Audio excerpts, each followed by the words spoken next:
Penyebab sampah plastik menyeberangi batas-batas geografis. Sedangkan yang memang berada di selatan Jawa atau selatan Bali itu akan berada langsung masuk ke dalam Samudra Hindia. Dampak besar sampah plastik terhadap ekosistem pesisir dan laut akan menjadi ancaman terhadap keseimbangan dan ekonomi.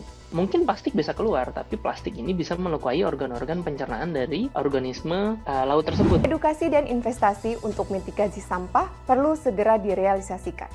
Kemudian setelah kita gunakan, pengelolaannya juga harus dioptimalkan, terutama minimal yang dari kegiatan di darat dulu.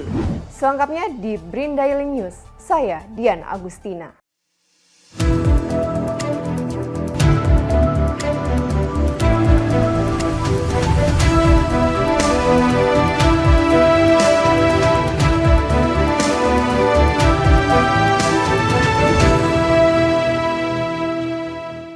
10% dari sampah yang berasal dari muara sungai akhirnya mencapai Samudra Hindia. Dengan pola arus dari pesisir utara Jawa membawa sebagian besar sampah ini ke arah timur daya dan mengganggu wilayah negara kepulauan Madagaskar, Seychelles, serta Maladewa di sepanjang pantai Afrika Selatan. Peneliti Pusat Riset Oceanografi BRIN, Profesor Muhammad Reza Cordova, menyampaikan faktor penyebab sampah plastik menyeberangi batas geografis tergantung dari banyaknya jumlah sampah, pola arus, dan penanganan sampah. Sampah plastik dari selatan Jawa cenderung terakumulasi di wilayah lokal terlebih dahulu.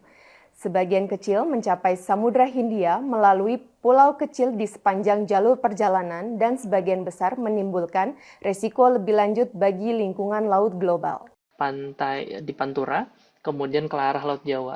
Sedangkan yang memang berada di selatan Jawa atau selatan Bali itu akan berada langsung masuk ke dalam Samudra Hindia. Pola arusnya ini kalau berdasarkan dari yang pesisir utara Jawa, dia sekitar 10% dalam jangka waktu 1 tahun, atau bahkan dalam jangka sebenarnya 6 bulan dia sudah masuk ke wilayah Samudra Hindia, terutama Samudra Hindia yang memang berada di antara Afrika dengan Indonesia, berarti yang ada di selatan India. Dan itu pertama akan mengganggu dari wilayah-wilayah negara kepulauan seperti Seychelles, Madagaskar, kemudian Maldives atau Maladewa, itu akan berada di sana. Dan kurang lebih sekitar 1 tahun lebih, posisinya itu akan berada berdekatan dengan Afrika Selatan. Lebih dari 1 tahun, sekitar 50% dari 10% sampah yang dihasilkan dari pesisir utara Jawa, dia akan lintas samudra.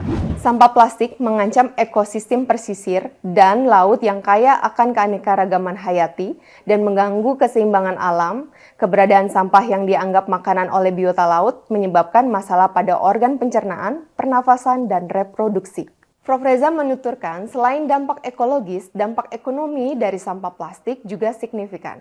Diperkirakan kerugian ekonomi akibat sampah plastik yang masuk ke pesisir dan laut mencapai 3.300 sampai 33.000 dolar per ton. Kekayaan perairan Indonesia mencapai 70% dari wilayahnya, sangat tergantung pada kondisi lautnya. Sampah plastik yang tidak dikelola dengan baik dapat menyebar ke berbagai negara lintas batas Christmas Island, Maladewa, Seychelles, dan bahkan Afrika Selatan yang mengancam stabilitas perairan, sumber daya alam, dan ekonomi global. Kalau ke biota, sama seperti kita makan sesuatu yang tidak nyaman, kan ada gangguan terhadap saluran pencernaan. Itu yang pertama. Mungkin plastik bisa keluar, tapi plastik ini bisa melukai organ-organ pencernaan dari organisme laut tersebut. Itu yang pertama. Tapi kemudian yang kedua harus kita lihat juga, karena organisme tersebut hidup di air, hidup di pantai, hidup di laut, akibatnya pasti saluran pernafasannya akan terganggu juga. Saluran respirasinya itu akan ada plastik, mau ukuran kecil atau ukuran besar, dia akan bisa masuk ke dalam saluran pernafasannya. Akibatnya terjadi gangguan juga. Nah, di balik itu ada gangguan lain seperti gangguan hormon, kemudian ada gangguan reproduksi, ada gangguan pelepasan enzimnya, itu akan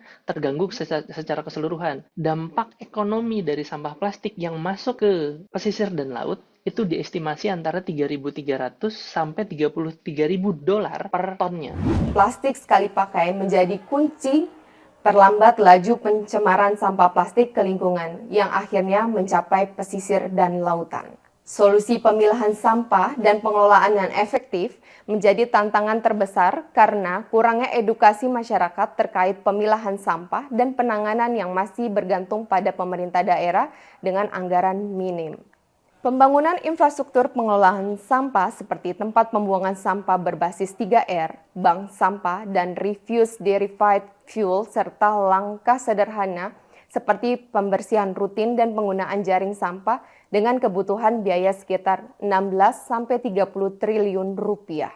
Mitigasi terkait dengan pencemaran sampah plastik di laut yang bisa kita lakukan sebenarnya mudah untuk diucapkan, tapi sepertinya sulit untuk diimplementasikan. Kenapa seperti itu? Karena 80%, sekitar 80% sampai 90%, bahkan beberapa kajian menyatakan demikian, yang jelas dominansi yang besar itu dihasilkan dari kegiatan masyarakat di darat. Artinya apa? Berarti harus kita tahan dulu konsumsi sampah plastik yang tidak bijak, kemudian setelah kita gunakan pengelolaannya juga harus dioptimalkan, terutama minimal yang dari kegiatan di darat dulu nih, yang kita lakukan sehari-hari. Saya Dian Agustina, mewakili kru yang bertugas pamit undur diri. Kritis berpikir, kreatif berinovasi.